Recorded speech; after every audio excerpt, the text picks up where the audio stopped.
Bene data bavandimwe mukunda ijambo ry'Imana, mwanejejwe no gutanga uyu mwanya kugira ngo muritegere amatwi. Ndabashuje mu izina rya Yesu.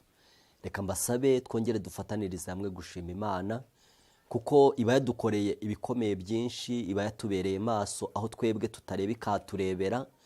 Iyo dutekereje ukuntu iturinda turyamye dusinziriye, iyo turebye uburyo itwiriranwa n'intambara z'umwanzi ziba zihiga ubugingo bwacu, bituma twumva ko natwe buri munsi tuba dufite umwenda wo kwicisha bugufi no gushima izina ryayo.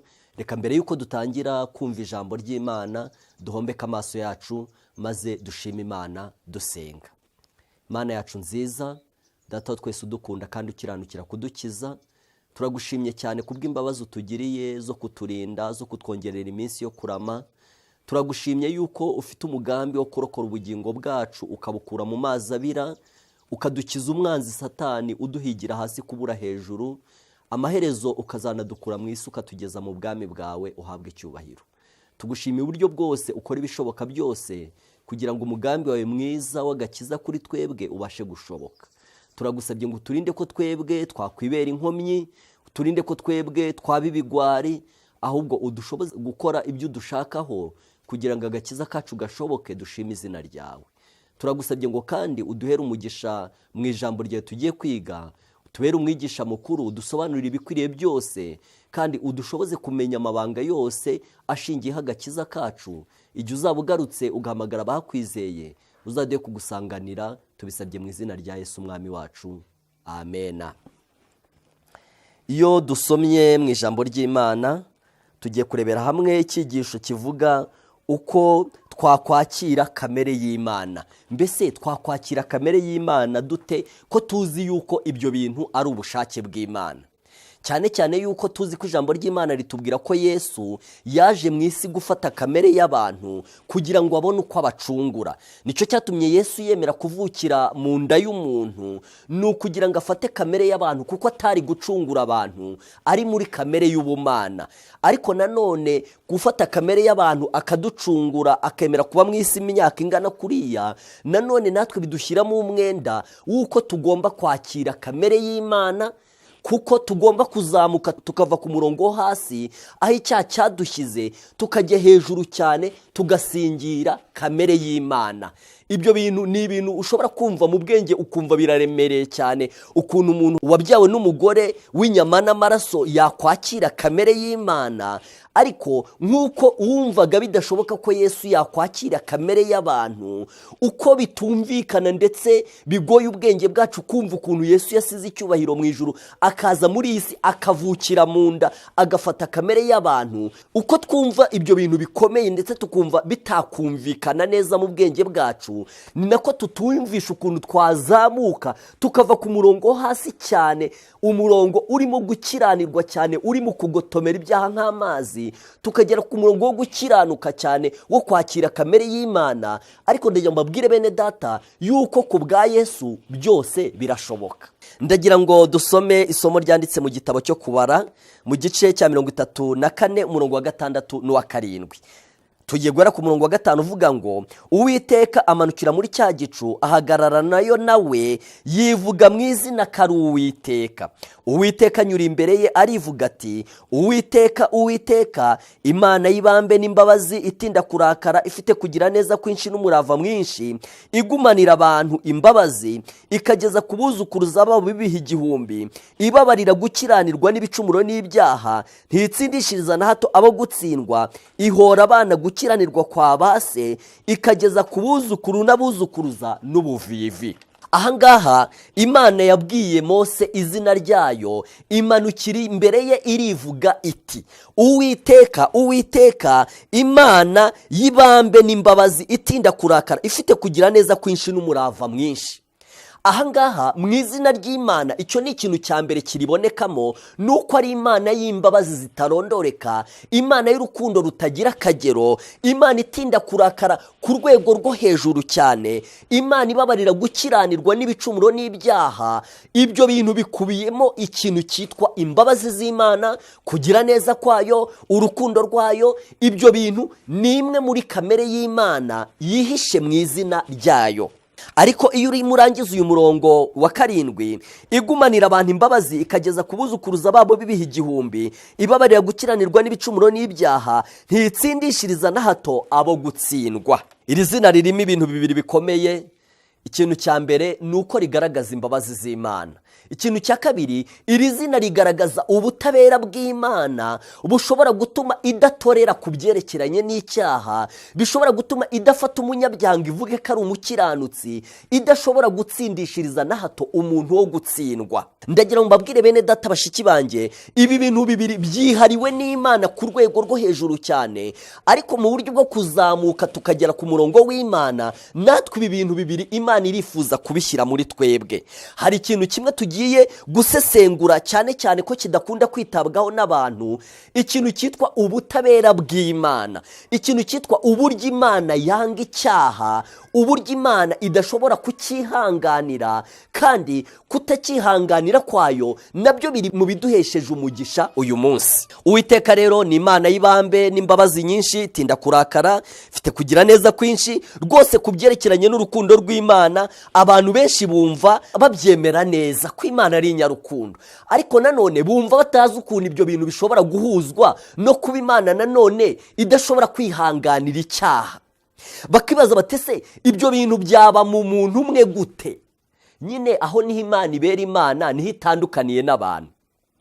Na Satani ubwe yavuze ko ibyo bintu bitashoboka, ko imbabazi n'ubutabera byabera mu Mana icyarimwe. Reka mwumve uko ijambo ry'Imana ryabivuze kuri Satani, ariko nanone mwumve uko ijambo ry'Imana ribidusobanurira. Mu gitabo cy'Uwifuzwa ibihe byose, cyigisho cyitwa Birarangiye cya 79, tugiye gusoma kuri paje 602. Amagambo avuga ngo, imibereho itunganye, imico itagira inenge, kandi umuntu ntashobora kubigeraho, ariko amategeko arabisaba. Umuntu ntashobora kugera ku rugero rusabwa n'amategeko yera y'Imana, ariko Kristo ubwo yazaga ku isi nk'umuntu yabayeho imibereho itunganye kandi agira imico itagira inenge, kandi ibi byose abitangaho impano ku buntu kubifuza kubyakira. Imibereho ye ihagarara mu cyimbo cy'imibereho y'abantu, bityo abantu bababarirwa ibyaha byahise bikomotse ku kugira neza kw'Imana. Izo ni za mbabazi zayo. Ikirenze ibyo, Kristo atera mu bantu imico y'Imana. Iki ni ikintu gikomeye cyane. Icya mbere batubwiye hano kugira ngo uru rwego tubashe kurugeraho ngiki. Bityo abantu bababarirwa ibyaha byahise bikomotse ku kugira neza kw'Imana. Ikintu cya mbere gikorwa kugira ngo iyi mico y'Imana tubashe kuyigeraho natwe tube turi mu isi duhagarariye Imana, nuko Kristo ababarira abantu ibyaha bakoze kera akoresheje igitambo cye kizira inenge. Nimutega amatwi ndabinginze. Bityo abantu bababarirwa ibyaha byahise bikomotse ku kugira neza kw'Imana. Icyo ni ikintu cya mbere Imana ishobora gukorera umuntu, ni intambwe ya mbere Imana ishobora guteza umuntu kugira ngo imugeze ku murongo wo kumwakiriza kamere yayo. Kubera ko umuntu we yahindanijwe n'ibyaha, byasabye Yesu gupfira ku musaraba yishyura ikiru cy'ibyaha umuntu yakoze, ariko nanone ku bw'icyo gitambo cye Yesu ashobora kubabarira umuntu ibyaha yakoze kera, maze ikamubaraho gukiranuka kwa Yesu. Ariko ntabwo nanone icyo kintu kimwe cyageze uwo muntu kuri urwo rwego rwo hejuru, ahubwo umva ikindi kintu Yesu akurikizaho iyo amaze kumubabarira ibyaha bye kubw'igitambo cye. Haravuga ngo, ikirenze ibyo, Kristo atera mu bantu imico y'Imana. Yubaka imico y'umuntu ikagendera ku mico y'Imana, maze umuntu agakuza ubwiza n'imbaraga mu by'umwuka, bityo gukiranuka gusabwa n'amategeko kuzurizwa mu wizera Kristo. Imana irakiranuka kandi igatsindishiriza uwizera Yesu Kristo. Imana yacu ihabwa icyubahiro. Ahangaha batubwiye ibintu bibiri Imana ikorera umuntu kugira ngo imukure ku murongo hasi, ahantu icyaha cyamushyize hadatanga icyizere cyo kuhava. Ariko hatubwiye ibintu bibiri Yesu akorera uwo muntu kugira ngo amugeze nanone ku rwego rwo hejuru umuntu atakwiyumvisha ko umuntu yageraho. Icya mbere ni uko Kristo ababarira abantu ibyaha. Imibereho ye ihagarara mu cyimbo cy'imibereho y'abantu, bityo abantu bababarirwa ibyaha byahise. Iki kintu kirakomeye cyane, bikomotse ku kugira neza kw'Imana. Yesu arabababarira. Ikirenze ibyo, Kristo atera mu bantu imico y'Imana. Ni ikintu cya kabiri gikomeye. Yubaka imico y'umuntu ikagendera ku mico y'Imana, maze umuntu agakuza ubwiza bw'imbaraga mu by'umwuka, bityo gukiranuka gusabwa n'amategeko kukuzurizwa mu wizera Yesu Kristo. Ubundi ijambo ry'Imana ritubwira yuko Yesu wenyine niwe wabayeho agira gukiranuka amategeko asaba. Ariko kuko natwe tugomba kuzabana na Yesu mu ijuru tugeze kuri uru rwego, Yesu arashaka kubanza kutubabarira ibyaha twakoze kera, akaduhanaguraho umwenda byadushyirishijemo, yarangiza akarema imico yacu igahinduka nk'iyi, akubaka imico yacu akayizamura kugeza ubwo yigezaho amategeko y'Imana no gukiranuka kw'Imana biyemera yuko itunganye. Urukundo rw'Imana rwagaragarijwe mu butabera bwayo ndetse no mu mbabazi zayo. Ni ibintu bibiri Imana ifite, ni ubutabera n'imbabazi. Ubutabera ni rwo rufatiro rw'intebe yayo kandi n'imbuto z'urukundo rwayo. Wari umugambi wa Satani wo kugaragaza ko imbabazi zihabanye kure n'ukuri ndetse n'ubutabera. Yashakaga kwerekana ko gutungana kw'amategeko y'Imana bibangamiye cyane amahoro. Nyamara Kristo we agaragaza ko mu mugambi w'Imana ibyo byombi ari isanga n'ingoyi, ubutabera n'urukundo rw'Imana, amategeko n'urukundo rw'Imana, ko kimwe kidashobora kubaho ikindi kitariho. Imbabazi n'umurava birahuye, gukiranuka n'amahoro birahoberanye. Niko byanditse muri Zaburi 85 umurongo wa 10. Mu mibereho ndetse n'urupfu rwe, Kristo yagaragaje ko ubutabera bw'Imana budakuraho imbabazi zayo, ariko ko icyaha gishobora kubabarirwa. Hari abantu benshi cyane bumva yuko imbabazi n'ubutabera bidashobora kubana, ariko ahubwo ngo ntibishobora gutandukana. Ibyo bintu ni isanga n'ingoyi. Niyo mpamvu mu mibereho n'urupfu bya Yesu, Kristo yagaragaje ko ubutabera bw'Imana budakuraho imbabazi zayo, ariko ko icyaha gishobora kubabarirwa kandi ko amategeko y'Imana atunganye ndetse ko ashobora kumvirwa. Ibirego bya Satani byaramaganywe. Imana yahaye umuntu igihamya gikomeye cy'urukundo rwayo kandi imwereka n'uburyo yanga icyaha. Ibyo bintu bimwerekera mu rupfu rwa Yesu byombi. Mu rupfu rwa Yesu, Imana yagaragaje yuko yifuza kutubabarira. Mu rupfu rwa Yesu, Imana yahagaragarije imbabazi Imana ifitiye umunyabyaha. Urupfu rwa Yesu rugaragaza ko Imana ari inyambabazi mu buryo budasanzwe. Ariko nanone urupfu rwa Yesu rugaragaza ko Imana yanga icyaha cyane, mu gihe Satani we yavuze ko urupfu rwa Yesu rutashobora kugaragaza ibyo bintu icyarimwe, ariko rugaragaza ko Imana ari inyambabazi, ko yifuza gukiza abanyabyaha ikoresheje gutanga umwana wayo, ariko nanone bikagaragaza ko Imana yanga icyaha ku buryo bigomba kuyisaba gutanga umwana wayo ngo ariko icyaha ikirandure. Imana yanga icyaha ku buryo yemera igatanga umwana wayo ngo ariko icyaha gikurweho. Niyo mpamvu bene data bashiki banjye, Imana yashaka kuduha natwe iyi kamere ndetse ikaduha imico. Satani yahimbye ubundi bushukanyi, yavuze ko imbabazi zikuraho ubutabera. Avuga ko urupfu rwa Kristo rwakuyeho amategeko ya se. Iyo biza gushoboka ko amategeko ahindurwa cyangwa agakurwaho, Kristo ntiyari kugomba gupfa, ariko gukuraho amategeko y'Imana byari gutuma icyaha gihoraho iteka ryose, maze sigahora mu butegetsi bwa Satani. Kubera ko amategeko atashoboraga guhinduka kandi umuntu akaba yaragombaga gukizwa gusa binyuze mu kumvira ibyo amategeko asaba, byabaye ngombwa ko Yesu abambwa ku musaraba. Kandi uburyo Kristo yakoresheje mu gushyiraho amategeko nibwo Satani yise ko ari ukuyakuraho, kandi ariho hazaturuka intambara ikomeye iheruka ya Kristo na Satani. Ibyo Satani yashyize imbere ni ukuvuga ko amategeko y'Imana yashyizeho ikoresheje ijwi ryayo bwite adafututse, kandi ko hari ingingo zimwe zakuwemo. Reka mbabwire, Yesu yakoresheje urupfu rwe kugira ngo agaragaze yuko Imana yanga icyaha. Mu bihe biheruka, Imana yateganyije yuko tuzemera tugakoresha kwemera urupfu kwacu, ngo tugaragaze ko Imana yanga icyaha, kandi ngo tugaragaze ko amategeko yayo adashobora guhinduka, ngo tugaragaze amagambo yanditse muri Matayo mu gice cya 5 umurongo wa 18 avuga ngo icyoroshye nuko ijuru ryavaho, icyoroshye nuko isi yavaho, kuruta ko amategeko yavaho inyuguti imwe cyangwa agace kayo gatoya. Imana nimara kubona imaze kuturemamo imico yayo y'ubwoko bubiri, urukundo rwayo ndetse n'ubutabera bwayo, izemera tujye guhamiriza isi yuko aho kugira ngo amategeko y'Imana yicwe, twebwe twakwemera tugapfa. Yesu yakoresheje urupfu rwe kwerekana yuko Imana yanga icyaha cyane, kandi akoresha urupfu rwe kwerekana yuko ubutabera bw'Imana budashobora guhinduka ngo bwemere icyaha nubwo cyaba gitoya.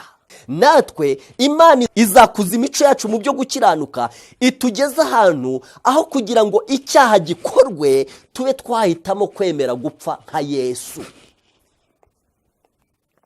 Imana rero yanga icyaha cyane, kandi iyo ni kamere yayo, kandi iyo kamere Imana irifuza kuyishyira muri twe. Niyo mpamvu mu isomo turi gusoma haravuga ngo Imana ibabarira gukiranirwa n'ibicumuro n'ibyaha, ariko ntitsindishiriza na hato abo gutsindwa. Yabababarira, ariko igihe abantu banze yuko ibababarira, byanze bikunze bazarimbuka, kuko ntabwo yavuga ko ari abere kandi baranze imbabazi zayo. Icyaha ntabwo cyasubira mu ijuru ngo byemere, kandi ndagira mbabwire ko Imana yanga icyaha mu buryo burenze ubwo twebwe dushobora kubyumvamo, kandi ibyo bintu nibyo Imana yifuza kubaka muri twebwe, kuduha umutima wabaga muri Kristo, umutima wanga icyaha nk'uko nayo ubwayo icyanga. Ndagira ngo tubanze twumve ukuntu Imana yanga icyaha rwose, ndabinginze tubitege amatwi, kuko ibyo bintu nibyo bizatuma natwe tukigendera kure kandi tukakizibukira.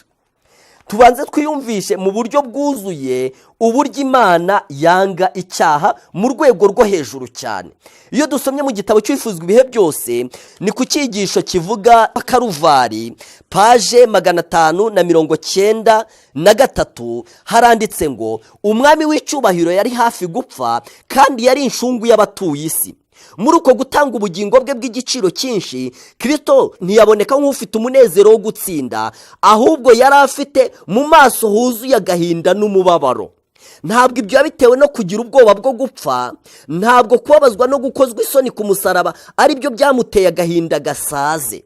Kristo yari afite umutwaro w'abashavura, ariko kubabazwa kwe yabitewe n'ububi bw'icyaha, kandi no kumenya ko umuntu yamaze kwigaragura mu kibi kugeza ubwo atakibabazwa cyangwa ngo yite ku bubi bwacyo. Kristo yabonye uburyo icyaha cyamaze kwizingira mu mutima w'umuntu, abona ko kandi abantu bake cyane aribo bifuza gutandukana n'icyaha. Yari azi neza ko abantu baramutse batabonye ubufasha buva ku Mana bazarimbuka bose. Yabonye kandi abantu batabarika bapfira mu cyaha, nyamara bahagaze hafi cyane y'ubufasha butagira akagero bw'Imana. Bene data, bavandimwe, bashiki banjye, ndagira mbabwire iki kintu gikomeye cyane, ikintu kiranga kamere y'Imana, kwanga icyaha ku rwego rwo hejuru, ku buryo idashobora gutsindishiriza umunyabyaha. Cyakora Imana ishobora kubabarira umunyabyaha gukiranirwa kwe, ibicumuro bye n'ibyaha bye, ariko ntishobora gutsindishiriza umunyabyaha mu gihe yanze ubuntu bwayo, bikarinda bigeze igihe isi izaba igiye kurimbuka yarakomeje kwanga ubuntu bwayo. Nta kindi kintu Imana yamukorera ngo imurokore, kuko Imana idashobora kuzajyana icyaha mu ijuru. Imana yanga icyaha mu buryo bukomeye. Aya magambo dusomye arabigaragaza cyane. Avuga yuko igihe Yesu yari afite agahinda ari ku musaraba, ntabwo inkoni bamukubise arizo zakamuteye, ntabwo icumu bamuteye ari ryo ryakamuteye, ntabwo imisumari bamuteye mu biganza no mu birenge ari byo byamuteye agahinda. Niki cyateye Yesu agahinda gasaze? Ntabwo ibyo yabitewe no kugira ubwoba bwo gupfa, oya. Ntabwo kubabazwa no gukozwa isoni ku musaraba ari byo byamuteye agahinda gasaze, oya. Kristo yari umutware w'abashavura, no kuva kera yari yaramenyereye intimba, niko Bibiliya bitubwira, ariko kubabazwa kwe yabitewe n'ububi bw'icyaha, kandi no kumenya ko umuntu yamaze kwigaragura mu kibi kugeza ubwo atakibabazwa cyangwa ngo yite ku bubi bwacyo.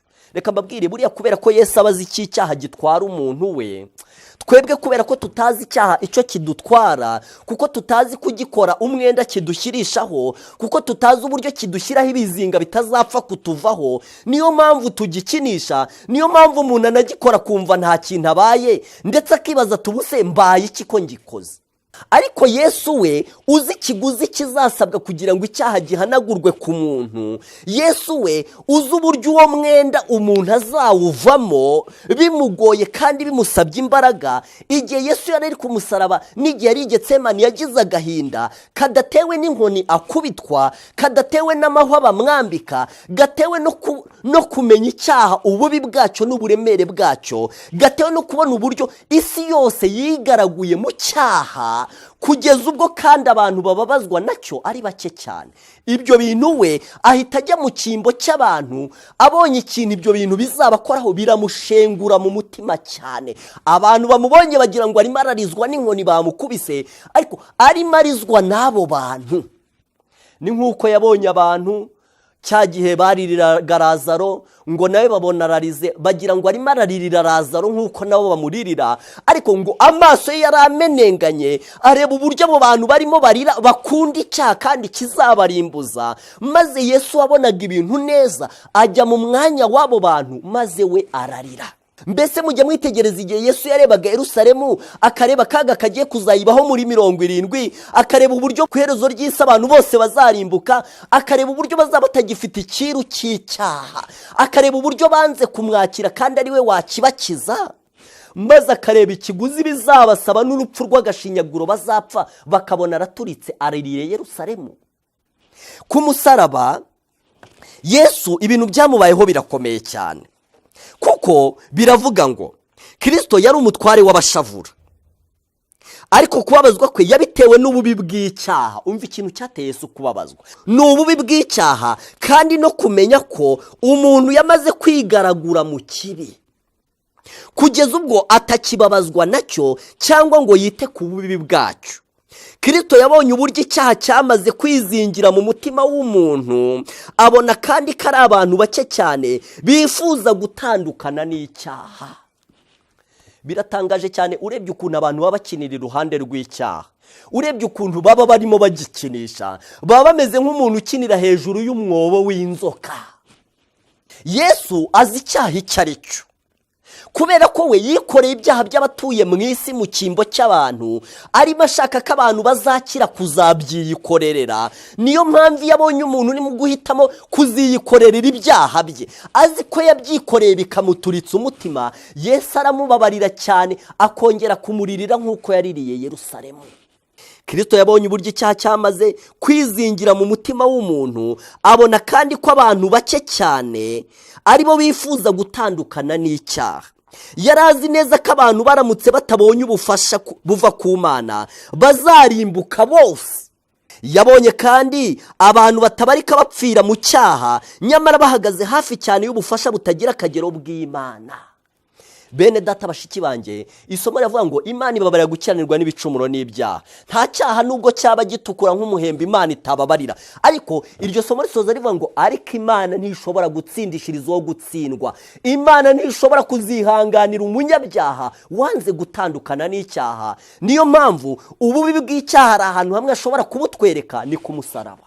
Ku musaraba niho hantu hashobora gusobanura ukuntu Imana yanga icyaha kurenza ahandi hantu hose, kubera ko ku musaraba Yesu yagaragaje ukuntu Imana yanga icyaha n'uburyo ubutabera bwayo bukomeye cyane mu buryo bwo guhana icyaha.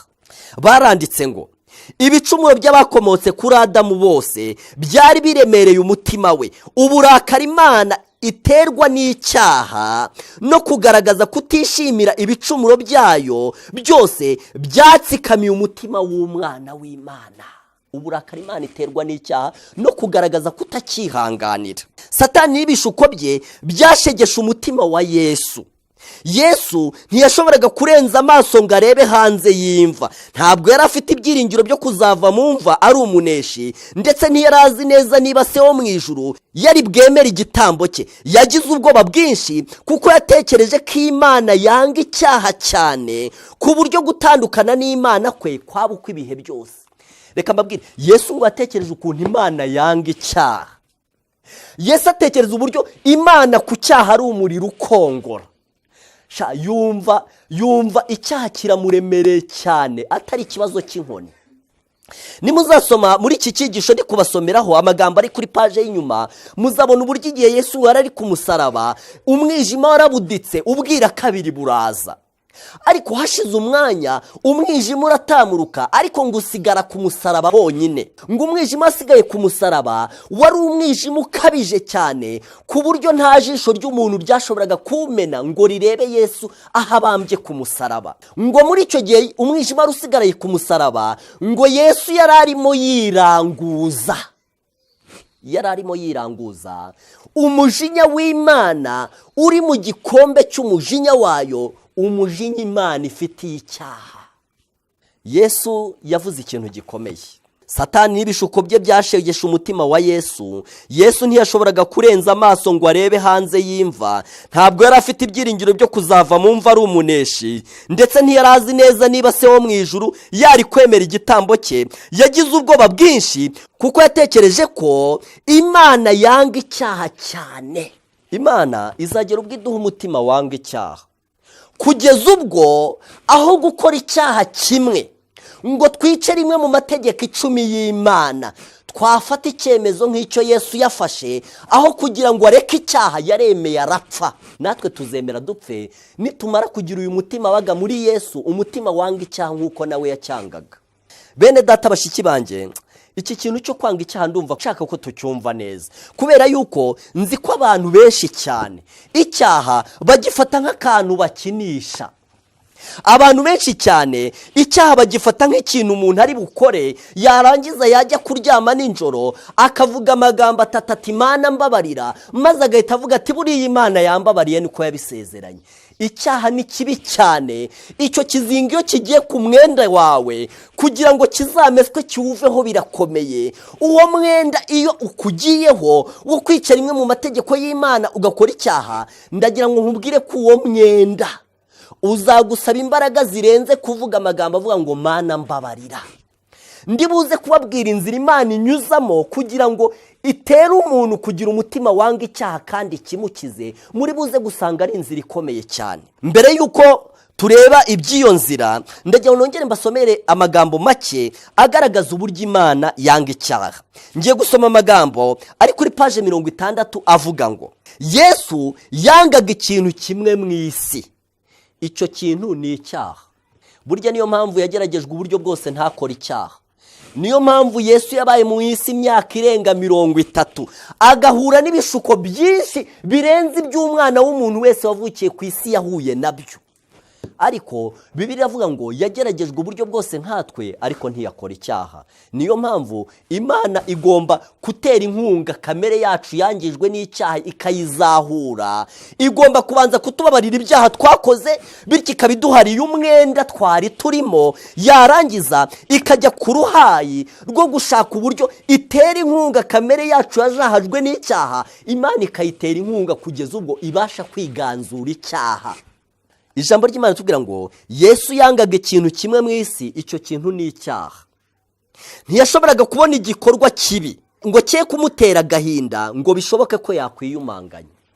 Reka mbabwire, niyo icyaha cyakorerwagaho Yesu ari gusa, atari uri kugikora, cyamushenguraga umutima, kubera ko yabaga azi ikiguzi kizasabwa uwo muntu uri kugikora, yabaga azi ukuntu uwo mwenda uzamuvanwaho, maze ntabwo yashobora kubona umuntu uri gukora icyaha ngo bibure gushengura umutima we.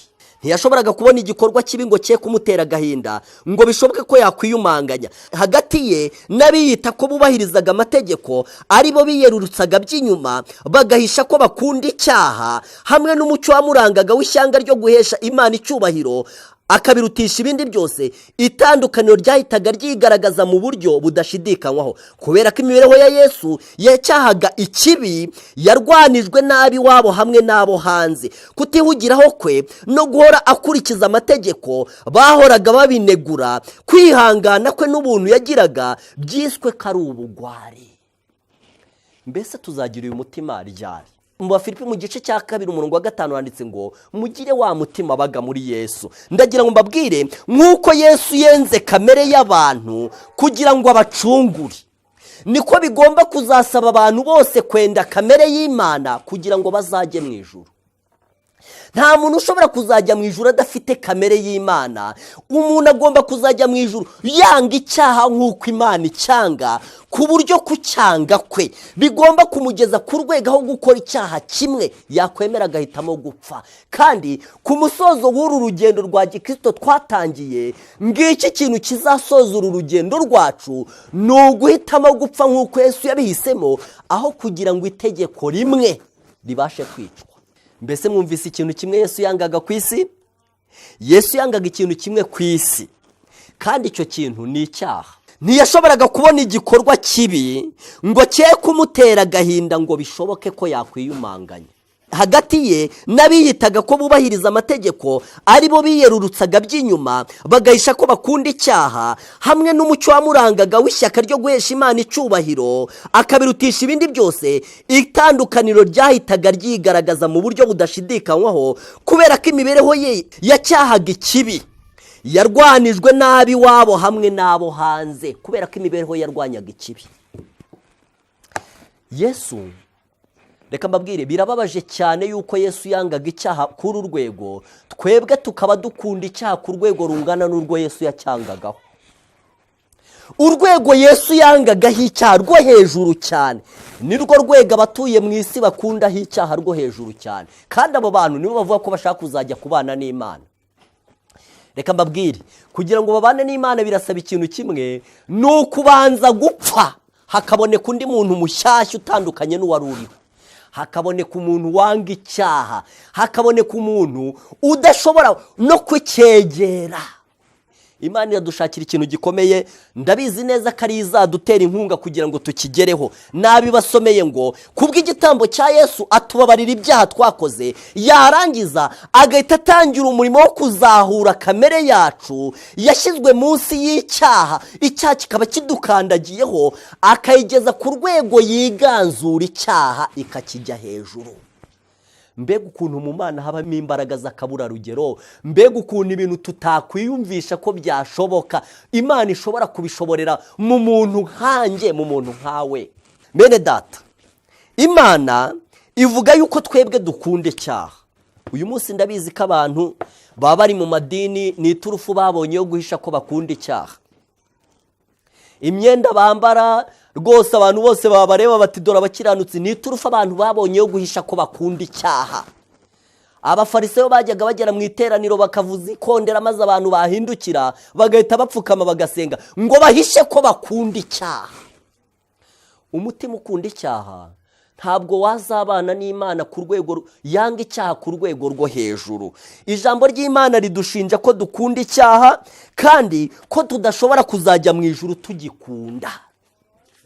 Reka mbasomere amagambo agaragaza uko duteye. Mu gitabo cy'intambara ikomeye kuri paje 362 haranditse ngo mu mutima utarahindutse haba harimo gukunda icyaha kandi ugahora ugishakira urwitwazo. Umutima utarahindutse wose, umva, ntabwo avuze ngo umuntu utari mu idini. Idini kuko ni ryo abantu bakoresha ahubwo ngo bahishe ko bakunda icyaha. Umutima utarahindutse mu kindi gitabo baravuga ni umutima utarabyawe ubwa kabiri. Haba harimo gukunda icyaha kandi ugahora ugishakira urwitwazo. Naho umutima wahindutse wanga icyaha urunuka kandi uhora uharanira kugitsinda. Mbese muri aba bantu babiri turumva turi mu ruhe ruhande? Turi mu mutima utarabyarwa ubwa kabiri ukunda icyaha ku rwego rungana n'urwo Yesu yacyangagaho kandi ugahora ugishakira urwitwazo, cyangwa turi mu ruhande rw'abantu bafite umutima wahindutse wanga icyaha urunuka kandi uharanira kugitsinda? Reka tubyibaze, kuko ijambo ry'Imana rirakomeye cyane kandi ibyo rivuga ni ukuri kurenza ibyo twebwe tuvuga. Andi magambo aravuga ngo Satani ahuruza ingabo ze zose kandi agakoresha n'imbaraga ze zose muri iyo ntambara ikomeye. Ni kuki adahura n'abamurwanya bashikamye? Kuki ingabo za Kristo zisinzire ntacyo zitayeho? Nta sano nyakuri bafitanye na Kristo kandi bakaba batakiyoborwa n'umwuka muziranenge. Ntabwo bacanye umubano n'icyaha na shebuja. Kubera iki tutaracana umubano n'icyaha na shebuja wacyo ari we Satani? Ntibakizinutswe burundu. Ntabwo bafashe umugambi wo kurwanya icyaha ubudatezuka nk'umukiza wabo.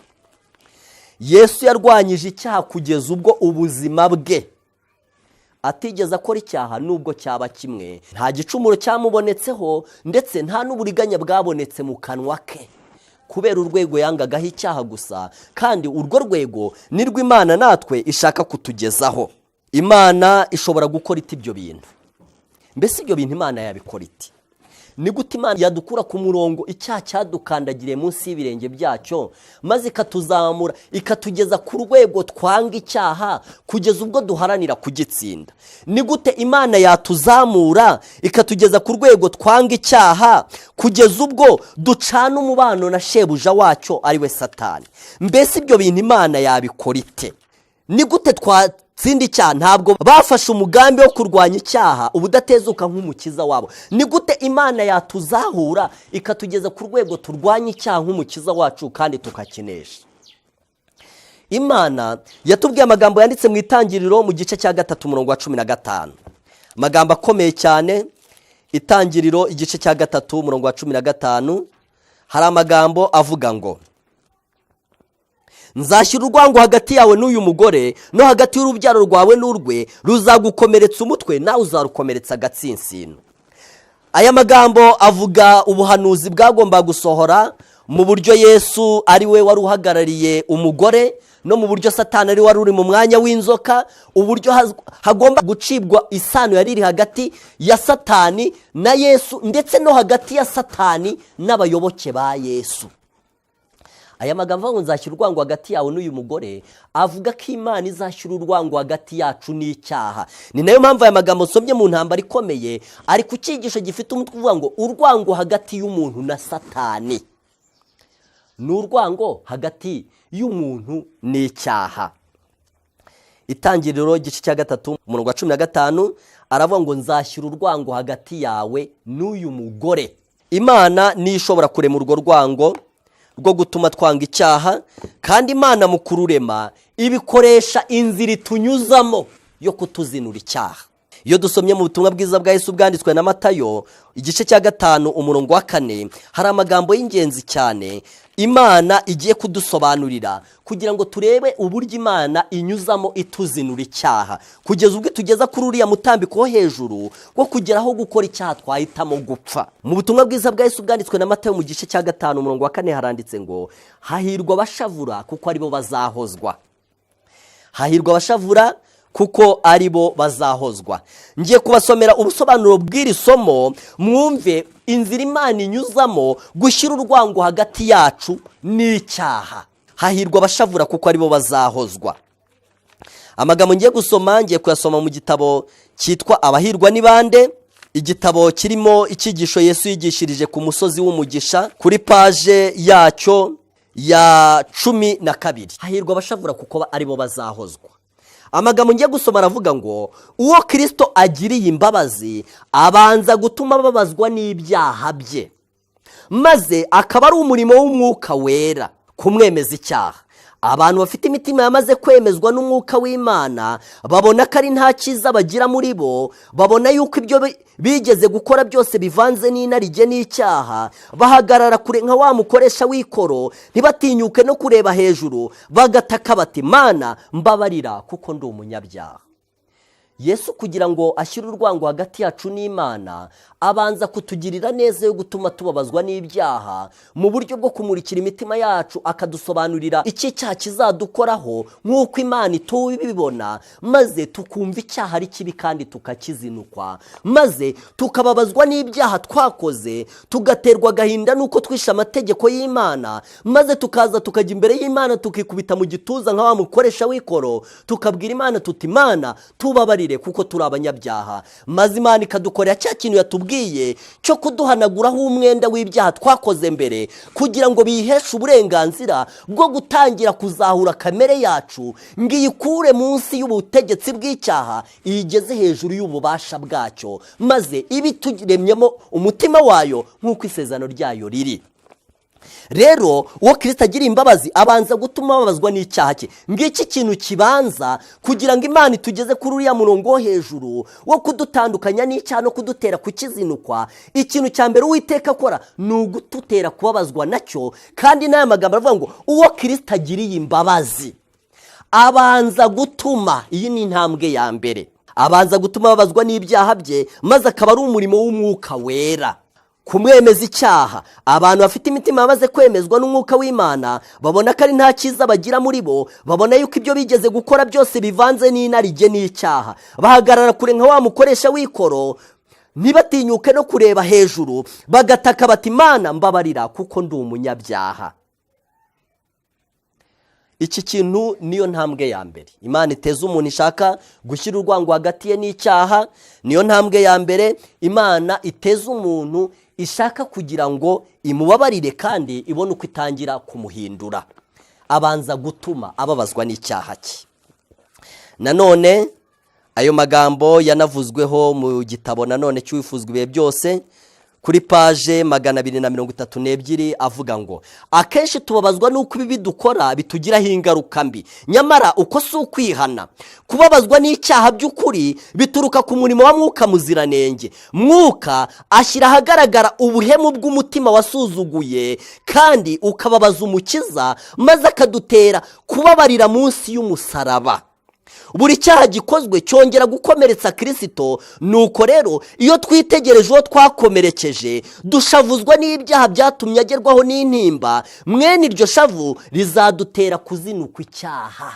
Mbese murumva inzira Imana inyuzamo gushyira urwango hagati yacu n'icyaha kugeza ubwo aho kugikora twahikwemera tugapfa? Ntabwo ari ibintu umuntu ari bwihatemo, ntabwo ari umwanzuro umuntu ari bufate. Ni ibintu biri bukomoke ku buntu bw'Imana, ariko biza gukorana n'ubushake bw'umuntu no kuba umuntu ari bwemera iyo nzira Imana imunyujijemo. Imana ihora yiteguye guteza abantu iyi ntambwe, ariko abantu nabo bafite inzira yabo bihimbiye bashaka kunyuramo.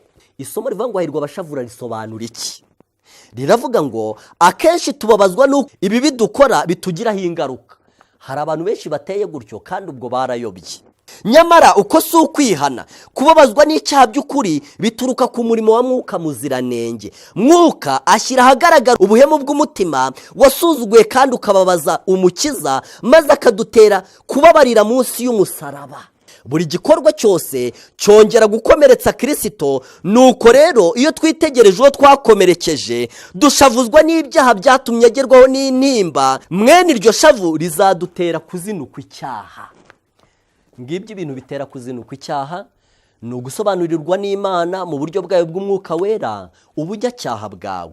Imana igusobanurira ibikorwa bibi wakoze mu buremere bwabyo, kuko yikwereka n'ingaruka ibyo bikorwa bizakuzanira. Imana ikwereka ibitekerezo bibi byakujemo n'ingaruka bizakuzaniramo, maze ukabona ko wanduye rwose, kandi ukabona ko kubera ko Imana yanga icyaha udashobora kuzajya mu ijuru. Nibyo bishobora kugutera kwikubita mu gituza, nibyo bishobora kugutera kudatinyuka kureba mu ijuru ahantu Imana iri, maze ukikubita nka wa mukoresha w'ikoro uti Imana mbabarira ndi umunyabyaha. Icyaha kizengereza umuntu maze guhishurirwa n'umwuka wera, kugeza ubwo ariyo nzira Imana yahisemo yo gushyira urwango hagati y'umuntu n'icyaha. Rero bene data bashiki banjye, Imana irashaka ko tuzinukwa icyaha cyane, kandi nibyo byonyine bizatuma tuzabana na Yesu, wa wundi wangaga icyaha kugeza ubwo aricyo kintu kimwe yangaga kurenza ibindi mu isi. Yangaga icyaha kugeza ubwo atashoboraga kubona umuntu ugikora ngo yumve ntacyo bimutwaye. Yahitaga arira mu cyimbo cy'uwo muntu, niyo mpamvu yaririye Yerusalemu. Yahitaga arira mu cyimbo cy'uwo muntu, niyo mpamvu yaririye kumva ya Lazaro. Nuko yarebaga abantu ahantu icyaha kibagejeje, kandi ngo yaritegereje areba abantu, abona icyaha cyamaze kubizingiraho cyane, ngabona abantu ntibasigaye banashavuzwa no kuba bagikoze. Maze Yesu mu cyimbo cyabo arababara.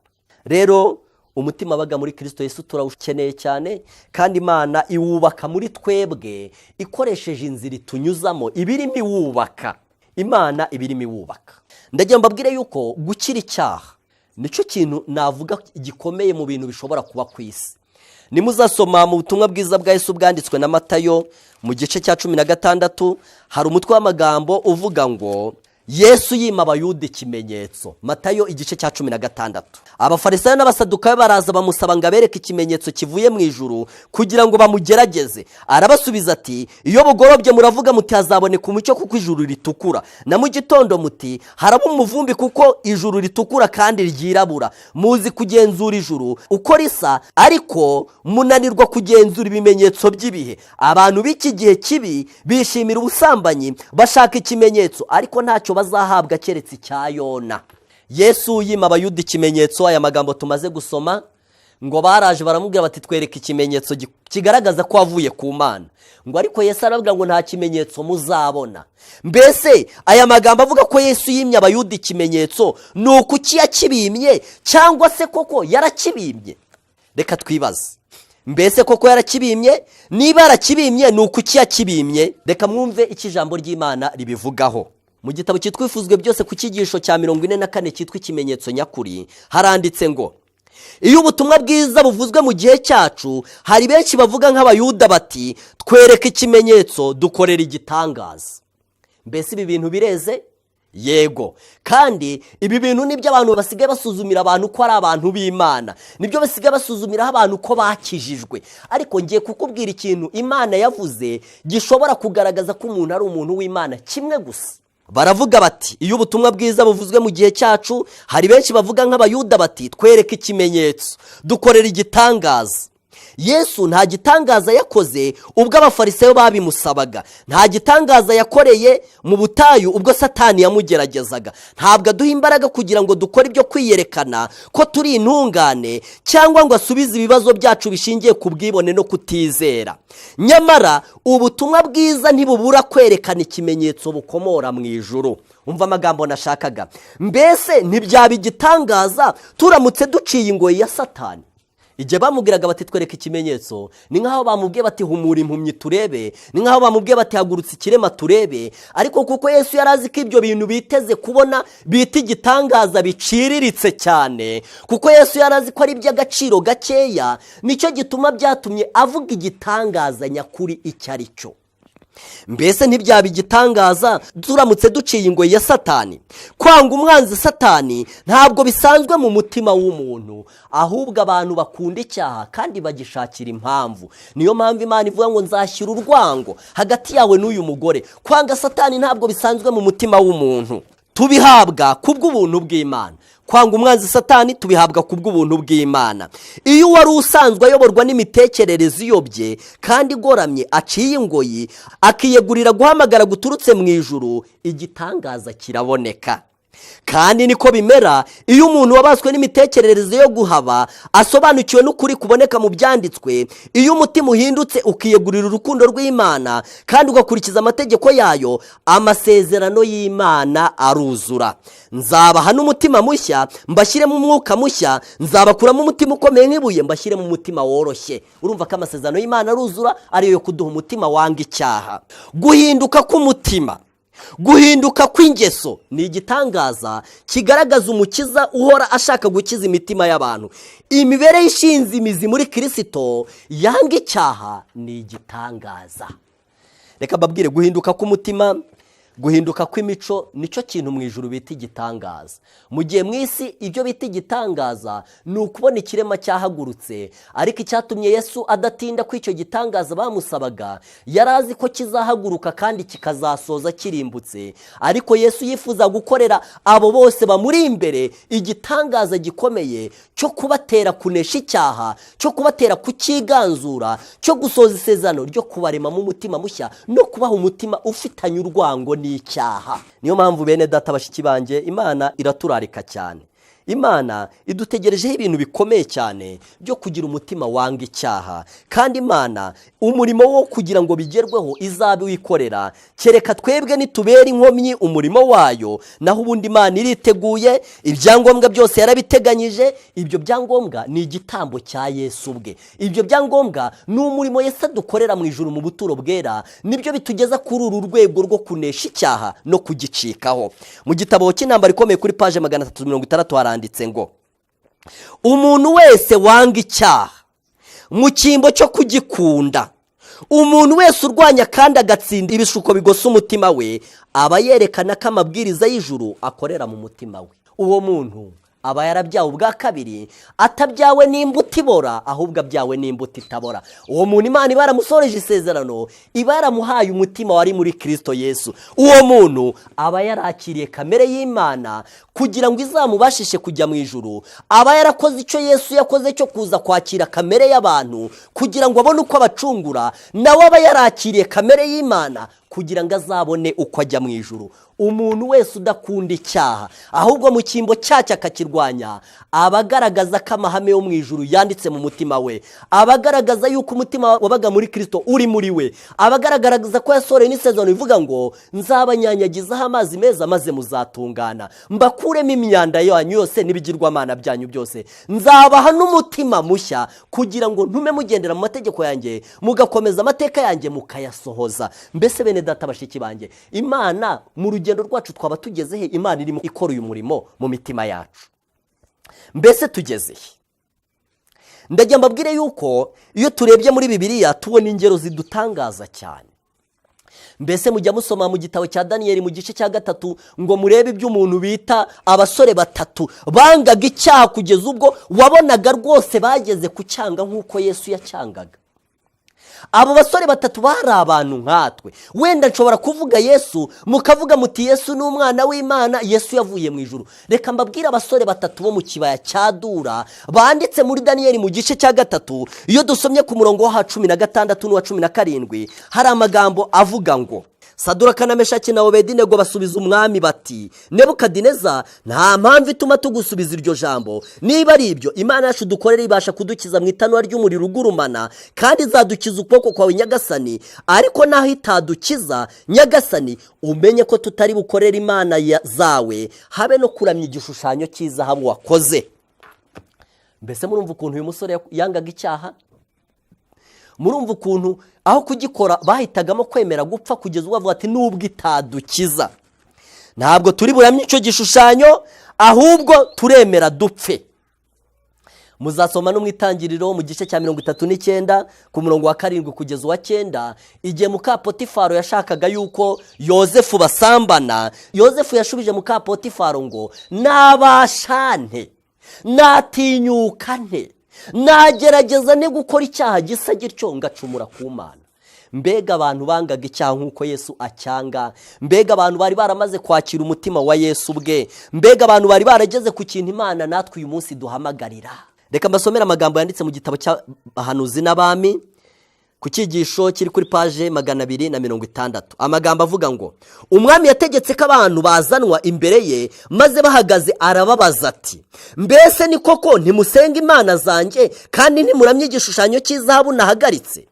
Yagerageje kubakangisha kugira ngo abatere kwifatanya n'imbaga y'abandi basengaga cya gishushanyo. Yaberetse itanura rigurumana, maze abibutsa igihano kibategereje nibakomeza kwinangira bakanga kumvira ubushake bwe. Ariko abo baheburayo barashikamye bahamya ko bubaha Imana yo mu ijuru kandi ko bizera ububasha bwayo bwo gukiza.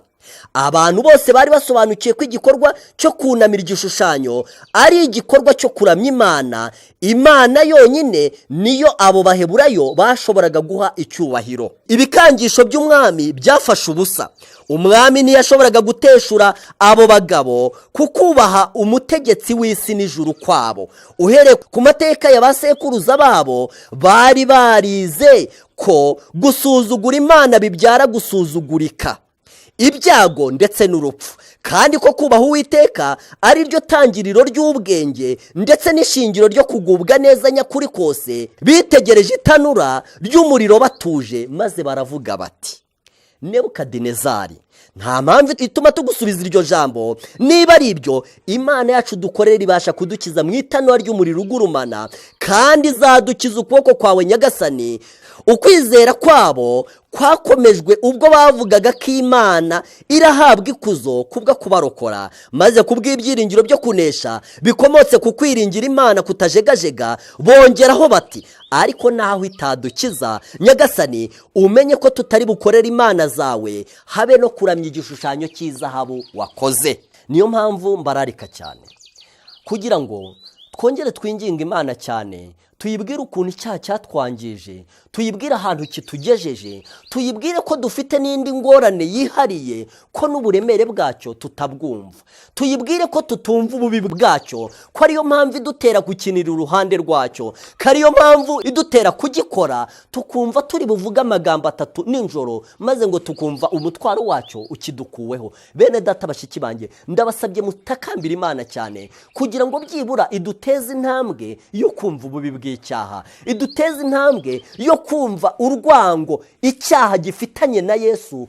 tugomba kugirana nacyo natwe. Mu minsi iheruka, ubwo turimo twegera amateka asoza amateka y'isi, Imana izaba imaze kwibonera abantu yujurije umurimo wayo mu mitima yabo. Reka mbabwire, Imana uyu munsi iri ku murimo. Ni nayo mpamvu yakomeje gufata imiyaga kugira ngo ibanze ituma abantu bagera ku rwego rwuzuye nyarwo rwo kuzayihagararira. Umurimo w'Imana iri gukorera mu mitima y'abantu uri hafi kurangira. Natwe tugiye kuzagera mu kibaya cya Dura kugira ngo duhamye ko dukunda Imana kurenza ibindi bintu byose, kugira ngo twereke abantu ko tutakinisha icyaha nubwo byatuzanira icyubahiro, nubwo cyatuzanira kongera iminsi yo kurama.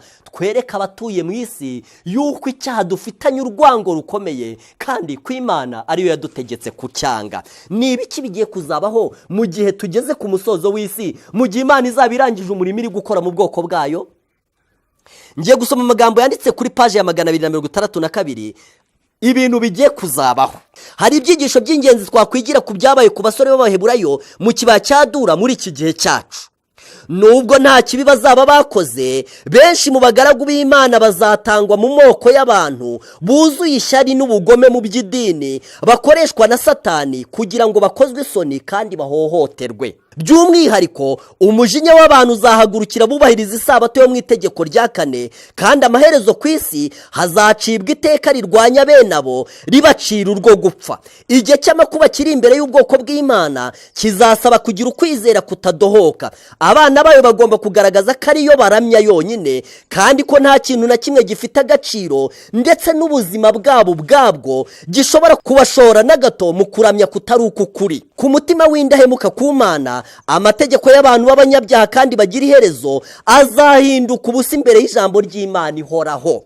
Ukuri kuzumvirwa nubwo ingaruka zo kukumvira zizaba ari ugufungwa cyangwa guhunga cyangwa se urupfu.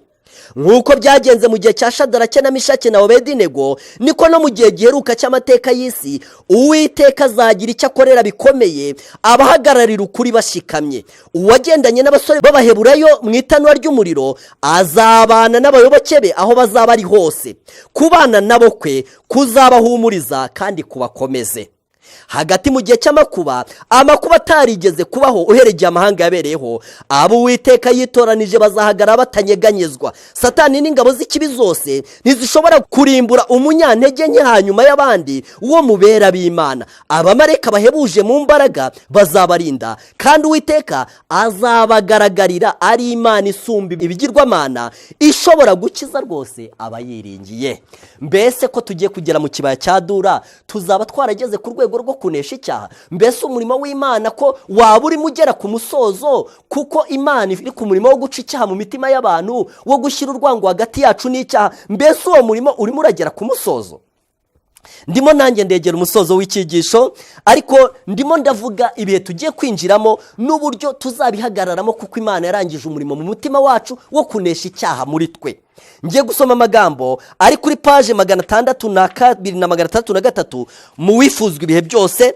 Ni hamwe nari nasubikiye, ariko none ngiye gusoma amagambo avuga ngo ibyo Satani ubu ashyize imbere ni ukuvuga ko amategeko Imana yashyizeho ikoresheje ijwi ryayo bwite adafututse. Nicyo Satani ashyize imbere, kandi ko hari ingingo zimwe zakuwemo. Ubwo nibwo bushukanyi bukomeye buheruka azakoresha ku isi. Ntabwo akeneye kunenga amategeko yose, kuko aramutse ashoboye gutera abantu kwirengagiza ingingo imwe yaba ageze ku ntego ye, kuko umuntu wese witondera amategeko yose agasitara kuri rimwe aba yacumuye yose. Byanditse muri Yakobo igice cya 2 umurongo wa 10. Iyo abantu bemeye kwica itegeko rimwe baba bishyize mu butegetsi bwa Satani. Satani azagerageza kuyobora isi akoresheje gusimbura amategeko y'Imana maze akigisha y'abantu. Iki gikorwa cyavuzwe mbere mu buhanuzi ku byerekeye imbaraga ikomeye y'ubuhakanyi yanditswe ngo niwe uzavuga ibyo kugomera isumba byose kandi azarenganya abera bisumba byose, azigira inama zo guhindura ibihe n'amategeko kandi bizarekerwa mu maboko ye. Byanditse muri Daniyeli igice cya 7 umurongo wa 25. Ni iby'ukuri abantu bazishyiriraho amategeko yabo ngo bayasimbuze amategeko y'Imana. Bazagerageza guhatira abantu kuyakurikiza kandi kubera umurava mwinshi wo gushaka gushyiraho ayo mategeko yabo bazarenganya bagenzi babo nk'uko byabaye mu kibaya cya Dura. Intambara yo kurwanya amategeko y'Imana ya yindi yatangiriye mu ijuru izakomeza kugera ku iherezo ry'ibihe. Buri muntu wese azageragezwa kumvira cyangwa se kutumvira. Ni uguhitamo kugomba kuzakorwa n'abatuye isi bose. Buri muntu wese azahamagarirwa guhitamo hagati y'amategeko y'Imana n'amategeko y'abantu. Umurongo ugabanya uzacibwa, hazabaho amatsinda abiri y'abantu. Imico ya buri muntu izagira icyerekezo gisobanutse kandi abantu bose bazagaragaza niba barahisemo kumvira Imana cyangwa niba baragiye mu ruhande rw'abigometse. Mbese umurimo Imana igomba gukora urimo urarangira ko uyu munsi ugiye kujya mu kibaya cya Dura? None se uzaba ugeze ku murongo Yesu yaragezeho ku buryo yemera yuko kugira ngo amategeko y'Imana asuzugurike Yesu yakwemera agapfa? Uzaba ugeze ku murongo Saduraka na Meshaki na Abedenego bari bagezeho kugeza ubwo bakwica rimwe mu mategeko 10 y'Imana bakwemera bagapfa? Tega amatwi, amaherezo rero umunsi w'imperuka uzagera. Amategeko y'Imana agiye kuzakurwaho, abantu bagiye kuzahatirwa kwica ayo mategeko. Ntabwo ngara amategeko yose, ikibazo kiri ku itegeko rya 4 ry'isabato. Ariko nubwo bizagenda bityo Imana ikazabona ubwoko buhagaze neza, amaherezo imperuka izagera. Imana izagaragaza ko amategeko yayo atunganye kandi izacungura abantu bayo. Imana yacu nihabwe icyubahiro. Satani hamwe n'abifatanya nawe mu kwigomeka bazakurwaho. Icyaha ndetse n'abanyabyaha bizarangira, ntihazasigara umuzi cyangwa ishami. Satani ari we muzi naho abayoboke we bakaba amashami. Maraki igice cya 4 umurongo wa 1 haravuga ngo hazaba umunsi utwika nk'itanura, aho abibone n'inkozi z'ibibi bazatwikwa bakaba ibishingwe, ntihazasigara umuzi. Uwo ni Satani cyangwa ishami, abo ni abayoboke be. Satani ari we muzi naho abayoboke bakaba amashami. Ibyahanuwe ku mutware w'ikibi bizasohora ari iby'ibingo. Kuko wagereranije umutima wawe n'umutima w'Imana, nzakurimbura wa mukere butwikira we, ngukure hagati ya mabuye yaka umuriro. Wahindutse igishishana kandi ntabwo uzongera kubaho ukundi, kuko hazabaho igihe gito umunyabyaha ntabeho, niko kuzitegereza he umubure kandi azamera nk'utarigeze kubaho. Ezekiel 28:6-19 na Zaburi 31 umurongo wa 10. Bene data bashiki banjye, ndajya mbabwire yuko Imana itwitezeho ibintu bikomeye, kandi mbere yuko Imana itwitegaho ibyo bintu, Imana irimo iradukorera ibintu bikomeye mu mitima yacu. Ishyura urwango hagati yacu n'icyaha. Imana irimo irakora ibintu bikomeye mu mitima yacu, idutera kwanga icyaha no kukizinukwa kandi idutera kugisezeraho. Imana irimo irazahura imitima yacu yazahajwe n'icyaha, ikayigeza ku rwego yiganzura icyaha ikakigenda hejuru. Imana irimo irashyira gukiranuka kwa Yesu mu mutima wacu, iduha wa mutima wabaga muri Kristo Yesu. Ndagira ngo dusoze dusoma isomo ryanditse muri Ezekiel igice cya 36, turasoma umurongo wa 25 tugeze wa 27. Nzabanyanyagizaho amazi meza maze muzatungana, mbakuremo imyanda yanyu yose n'ibigirwamana byanyu byose. Nzabaha n'umutima mushya, mbashyiremo umwuka mushya. Nzabakuramo umutima ukomeye nk'ibuye, mbashyiremo umutima woroshye. Kandi nzabashyiramo umwuka wanjye, ntume mugendera mu mateka yanjye, mugakomeza n'amategeko yanjye mukayasohoza. Mwene data mushiki wanjye, ndakwifuriza gusorezwaho n'iri sezerano Imana yandikishije mu ijambo ryayo mu gitabo cy'umuhanuzi Ezekiel.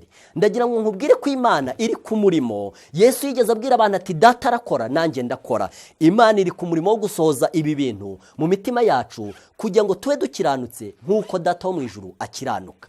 Imana iguha umugisha kandi igushoboze kwitekerezaho no gufatira ubugingo bwawe icyemezo, inzira zikigendwa ibintu bigishoboka. Ndabisaba Imana ku bwanjye kandi ndabisaba Imana ku bwawe kugira ngo Imana ibidushoboze kubw'ubuntu bwayo, mu izina rya Yesu umwami wacu.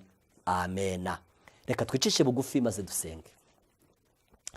Imana yacu nziza, data wa twese udukunda, ukiranuka, uri isoko y'ibyiringiro, uri igitare cyisungwa n'amahanga, turagushimye kandi turaguhimbaje, turakunezerewe kuko waturamishije, ukanga yuko tuva mu mubiri kuko watekereje yuko kuva mu mubiri kwacu bishobora kuba impamvu yo kurimbuka, maze utwongerera iminsi yo kurama kugira ngo tukwiyegurire wahabwe icyubahiro. Tugushimiye uburyo utahwemye kuvugana natwe mu ijambo ryawe. Tugushimiye ko wemeye ko n'iki cyigisho tucyumva. Turagusabye ngo ucyandike ku nkingi z'imitima yacu. Turagusabye ngo imitima yacu ibashe kugira kuzahurwa nawe no kugezwa ku rugero wifuza, kugira ngo ubwo tugiye kuzahagarara duhamya yuko wadukoreye ibitangaza mu mitima, tuzabe twemera mu mitima yacu yuko waduhinduye kandi yuko guhinduka kwacu kugaragara. Dushima izina ryawe. Ngaho umuntu wese umugisha wakurikiranye ijambo ryawe, tubisabye mu izina rya Yesu umwami wacu. Amena.